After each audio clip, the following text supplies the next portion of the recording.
नमस्कार मंडळी, स्वागत आहे तुमचं आमच्या चॅनलमध्ये। आवाज महामुंबईचा, शोध बातमीचा, कौल मनाचा। चला तर मग आमचे चॅनल लाईक करा, शेअर करा आणि सबस्क्राइब करा। धन्यवाद।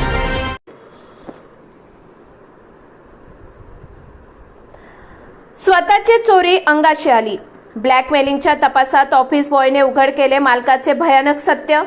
हार्ड डिस्कमध्ये 121 महिलांचे आक्षेपार्ह व्हिडिओ। नाशिकमधील सातपूर परिसरात एका 63 वर्षीय व्यावसायिकाने दाखल केलेल्या खंडणीच्या तक्रारीला आता एका अतिशय संवेदनशील आणि धक्कादायक घटनेचे वळण लागले आहे। ज्या व्यावसायिकाने स्वतःला ब्लॅकमेल केले जात असल्याची तक्रार पोलिसात दिली होती, तोच व्यावसायिक रवींद्र एरंडे आता पोलिसांच्या चौकशीच्या फेऱ्यात अडकला आहे। पोलिसांच्या तपासात एका हार्ड डिस्कमधून तब्बल 121 महिलांचे आक्षेपार्ह व्हिडिओ समोर आल्याने संपूर्ण शहरात मोठी खळबळ माजली आहे। या संपूर्ण प्रकरणाची सुरुवात एका चोरीपासून झाली।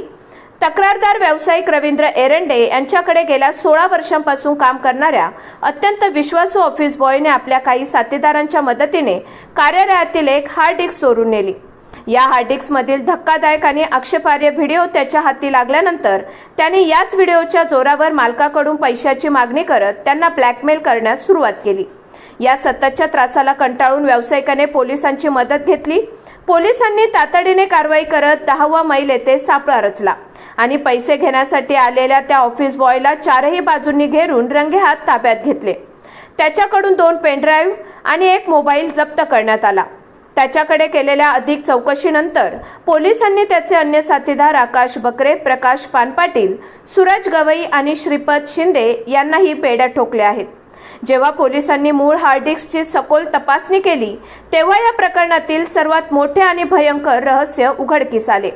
या हार्ड डिस्कमधील 2003 ते 2024 अशा तब्बल 21 वर्षांच्या प्रदीर्घ कालावधीत चित्रित करण्यात आलेले अनेक महिलांचे आक्षेपार्ह व्हिडिओ आढळून आले। या गंभीर प्रकरणानंतर सातपूर पोलीस ठाण्यात संशयित रवींद्र एरंडे याच्या विरोधात तातडीने गुन्हा दाखल करण्यात आला। प्राथमिक माहितीतून असे समोर आले आहे की तो सातपूर परिसरात स्वतःचे एक ब्युटी पार्लर चालवत होता आणि अंगणवाडी सेविका तसेच ब्युटी पार्लरमध्ये काम करणाऱ्या गरजू महिलांना रोजगार मिळवून देण्याचे आमिष दाखवून त्यांना जाळ्यात ओढत होता। हे सर्व व्हिडिओ हँडीकॅम आणि मोबाईलच्या साहाय्याने अत्यंत गुप्तपणे चित्रित केले असावेत असा पोलिसांचा कयास आहे। पोलीस उपायुक्त किशोर काळे यांनी या तपासाबाबत माहिती देताना सांगितले की व्हिडिओमध्ये दिसणाऱ्या या सर्व महिलांचे काही गैरफायदा घेऊन शोषण झाले आहे का आणि त्यांनाही ब्लॅकमेल केले गेले आहे का, या दिशेने आता सविस्तर तपास सुरू आहे। शहरात नुकत्याच समोर आलेल्या अशोक खरात प्रकरणानंतर आता या घटनेमुळे आणखीन एक मोठा गैरप्रकार चव्हाट्यावर येण्याची शक्यता निर्माण झाली आहे। प्रकरणाचे गांभीर्य लक्षात घेऊन याच्या तपासासाठी आता एक विशेष पथक स्थापन केले जाणार आहे। जर कोणत्याही महिलेसोबत असा प्रकार झाला असेल तर त्यांनी कोणतीही भीती न बाळगता त्वरित सातपूर पोलिसांशी संपर्क साधावा असे जाहीर आवाहन पोलीस प्रशासनाकडून करण्यात आले आहे। रायगड लोकधारा विजय गायकर पत्रकारांनी आपले मत मांडले। समाजातील प्रतिष्ठित मुखवट्यामागे चालणारे हे भयंकर गुन्हेगारी कृत्य अतिशय संतापजनक आहे।